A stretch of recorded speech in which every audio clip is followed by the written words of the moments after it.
Ladies and gentlemen, welcome back to the Sports Talk Show. Say what you need to say. This is Gary Chicken Ingram here on Monday, March 11th, 2019. And I hope everybody had a great weekend. I had a pretty good weekend. Got to do a little fishing, a little relaxing. But it's time to say what you need to say. Today we're going to hit a few topics. We're going to talk about a little bit of professional tennis, men's and women's.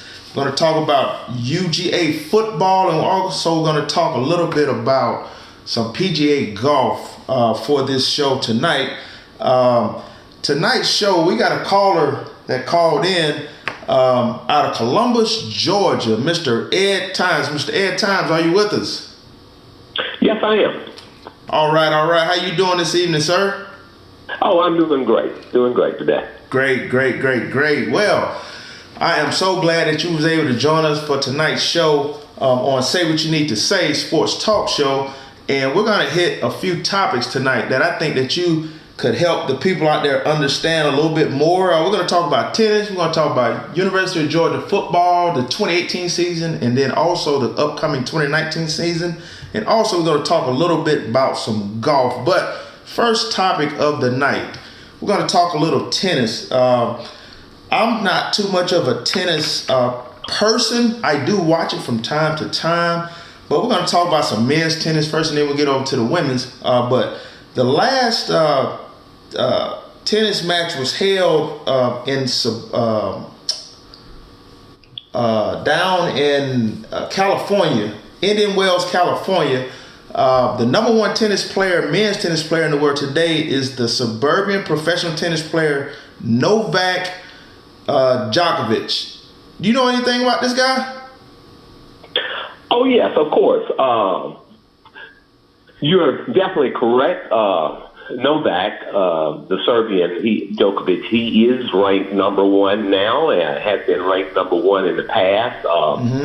Had some injury problems a bit and made a dash and has got back on top. He is a serious tennis threat. He has a full throttle game, all aspects of the game. He's competing in the BNP Paribas out in Indian Wales right now, along with the ladies as well. That's a big tournament out in Indian Wales. Right. He's ranked number one again, and he's a threat to win any tournament that his name is on. You know what, Mr. Most Times? definitely. I don't mean to cut you off right there, but I'm looking up his stats and stuff. He's 31 years old. He has 15 singles won. He started playing tennis actually when he was 6.5 years old. Wow, that's pretty young. Oh my goodness. How relevant are you with tennis? Are you a tennis player yourself? Oh, yes, sir. I'm a huge tennis fan as well as a tennis player.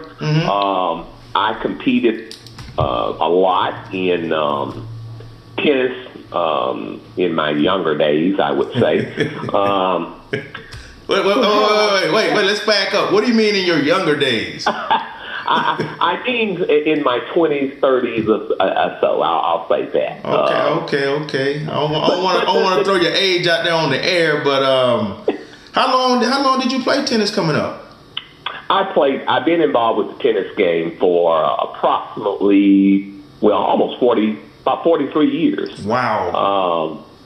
But I played at a nice level, and right now I have a son that's a serious junior player. Really? What's his name? Let's put his name. Tennis. Let's put his name out there for the people to know what we're talking about. Well, his name is Edward as well. His name is Ed Times Jr.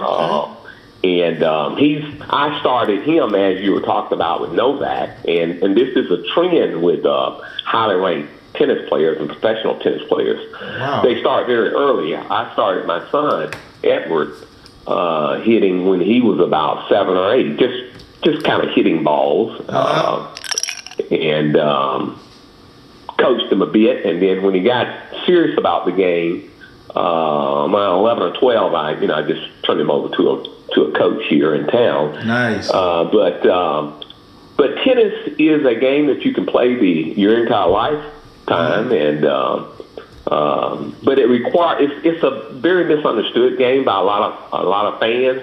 It still has a somewhat, I would say, a country club image in some cases. Okay. A lot of people think that this is a sport that's just for a certain part of the population. Okay. One of my concerns is the level of tennis in the United States right now. For instance, you mentioned Novak at number one. We only have one American in the top 10 at this particular time. That would be John Isner. Wow. That's great information. Only less than 5 in the top 100. And I think that's an issue. Right now, we're not doing real well on the world scheme with tennis in the U.S. All right. I don't mean to cut you off, but this is what we're going to do. Hey, that's an interesting story about your son playing and how tennis was started, but we're going to go back over to the BNP Paribas Open that was held last Saturday, and I'm going to give you listeners out there, and you also, Mr. Times, what took place. Novak Djokovic, he took a month off after winning the Australian Open in late January, and he was a bit rusty coming into the BNP Paribas Open, but he showed up at the Indian Wells, California Paribas Open, and he cruised to a straight set victory over the I don't want to say his name wrong, Frantangelo? Yeah, that's a guy that's a serious player as well, but as you stated, Novak has not had much trouble at Indian Wells so far. Right. I got a quick story to go with the story that you was telling me earlier.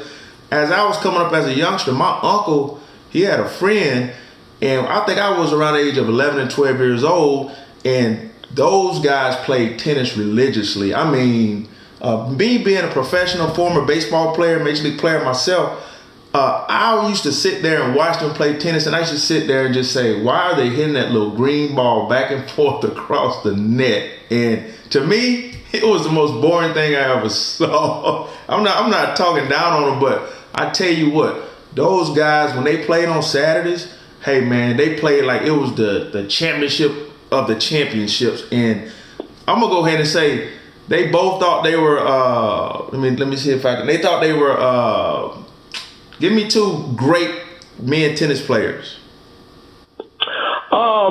Well, my top two, and this is an argument, and I'm sure that a lot of sports tennis fans will have, but I'm pretty much sold on my top two would be Roger Federer and Pete Sampras. Well, guess what? My uncle and his friend thought they were Roger Federer and Pete Sampras, and that was probably 30 years ago, man. And I used to sit there and watch them and be like, you guys don't know what y'all doing. But I tell you what, as serious as they were about playing tennis back then, I mean, I could see the look in their eyes. And I guess now, going back to your story, to where tennis is not covered, or you think it's not covered or marketed the correct way, or how do you think tennis could change to get more people involved in tennis? I think one of the major issues with making tennis a bit more diverse as a sport, especially in the United States, is the USTA, which is a great organization. I'm a member of USTA. My son plays USTA junior tournaments. But for instance, in the U.S., let's say you have an outstanding junior. They're pretty much on their own between the player, the parents, maybe a coach that the parent might have for that student, for that player. They have to, finance the coaching, the equipment, the travel. You're going to have to play travel tournaments if you're going to get highly ranked, and it gets quite expensive. Wherein, for instance, let's say in Serbia or in the UK, if you have an outstanding junior, ITF, the International Tennis Federation, if that player is a outstanding player, they will take that player under their arms and they're going to take care of all the expenses. That player is going to go to the best academy and going to improve through the ranks. So my contention is that in the United States, tennis, due to the expense of it, is a sport wherein a lot of students are not able to play it. They have the ability to play the sport, but I think it's a matter of dollars. It's finance is a major factor in junior tennis. Well, that's just one thing I have to say. Well, Mr. Times, I mean, you're making some great valid points.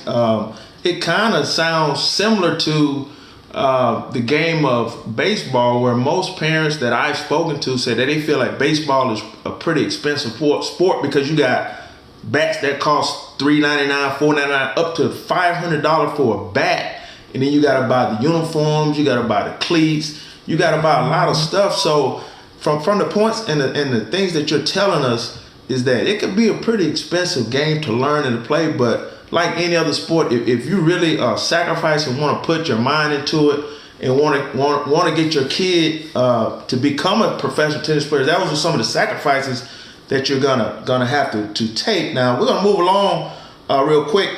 Of course, Djokovic won the BNP Paribas Open. This was his 6th title in the desert and his 50th match win at the tournament, which is his highest total at any ATP Masters 1000 event. He only needed an hour and a half to defeat Fratangelo and improve to 11-1 on the season. And guess who was in the stands to watch him? And this probably was the reason why he was a little nervous and rusty.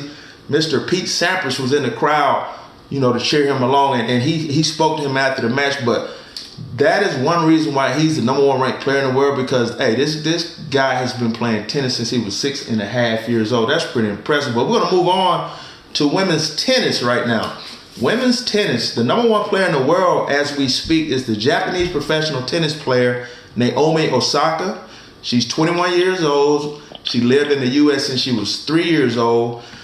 She is the current U.S. Open and Australian Open champion in women's singles. Also at 16 years old, she defeated former U.S. champ Samantha Stosurian in her WTA Tour debut at the 2014 Stanford Classic. But at the BNP Paribas Open Saturday, she defeated Christina, I want to say her name wrong, Ladinovic, 6-3, 6-4, in her first attempt to defend a WTA Tour title. But 2 weeks before that, Christina beat her at the Dubai tournament in straight sets. But this is a quote that Osaka, this comes from a 21-year-old. This telling you right now, I think this girl is going to be really, really good. She says that she learns the most when she loses, and it was honestly great to play her again, so she won't make the same mistakes twice. You know what? That coming from a young 21-year-old girl. Now this is the player that, as we all remember, beat Serena in that U.S. Open. Do you remember that? Absolutely. What? Let me ask you this. I know we all heard about all the backlash of the reason why people are saying she won is because Serena got fined $17,000 for breaking her racket, for verbal abuse, and coaching a referee. And some people think that if Serena wouldn't have done that, she would have beat this young girl. But Serena, being the champion she is, she still congratulated that young girl and told her, she beat her fair and square. And, that's a sign of a true champion. But what do you think is the difference today between, of course, women and men's tennis, but what do you think is the major difference in both of those different arenas for the women's and men's tennis? Well, Naomi Osaka, I think she, in my opinion, is the heir apparent to Serena Williams, who, in my opinion, is the greatest female player of all time, bar none. You sure about that? That even includes Margaret Court. Okay. Serena lacks one major from tying Margaret Court. She has 23 majors. I think Margaret Court back in the day had 24. Mm-hmm. However, if you compare the level of women's tennis today, in the modern day, with the equipment, the technology, to the day and the players of Margaret Court's time, I don't think they would compare. Absolutely. So what do you mean? Yeah. You mean the equipment today is much more advanced than what Martina Navratilova and all of those had back in the day? Are you saying that the equipment is making a big difference? Absolutely. The science and the technology of tennis as well as golf is phenomenal. I mean, you're talking about people that were playing with Frank Kramer, Wilson Wooden rackets with gut strings compared today with polymers, with ceramic materials, with top-notch technology, right. Design and engineering. So it's a much more powerful game for the women today in comparison to the past. Now, Osaka, she's a great player. I think she will win many, many majors. And you mentioned that situation with Serena in the U.S. Open where Osaka defeated her fair and square. Correct. But, one of the controversies in that tournament, and I watched it right here at my house, and, the controversy was, well, that call would have never been made on a male player. And I probably agreed with that. I think Serena got frustrated. Right. She wanted that win so desperately that would have given her a tie with Court. But in the end, she was a true champion and congratulated Osaka. And I think she'll win another major. I hope she wins another wave and break that record and then just retire and take care of her kid. There you go. Hey, well said, Mr. Times. Hey, you sound like you're a guy that really knew what he wanted to say, and you said what you need to say. And, hey, man, I really do appreciate that information that you can give to some of the listeners out there today. That's some great stuff right there, man. But moving right along to our next topic, UGA football 2019. But what we're going to do, we're going to go back in the past a little bit. I know a lot of UGA fans don't want to do that, but I'm going to say what I need to say because the name of the show is Say What You Need to Say. And if you call in as a caller, you get to say what you need to say. So right now, 2018, Coach Kirby Smart, the Georgia Bulldogs in 2018 are in the SEC East, correct? That's correct. They had an overall record of 11-3 and in the conference 7-1. And as we all know, the SEC West is ruled and reigned by the Roll Tide. Am I correct? That's a bad word, but you are correct. Hey, man, I don't want nobody to reach through this phone and yank you through this phone for saying anything bad about the Roll Tide, but we talking about UGA right now. I'm gonna go over some team leader stats in 2018 that I thought was pretty impressive. Passing yards, Jake Fromm passed for 2,748 yards. Rushing yards, running back DeAndre Swift ran for 1,049 yards.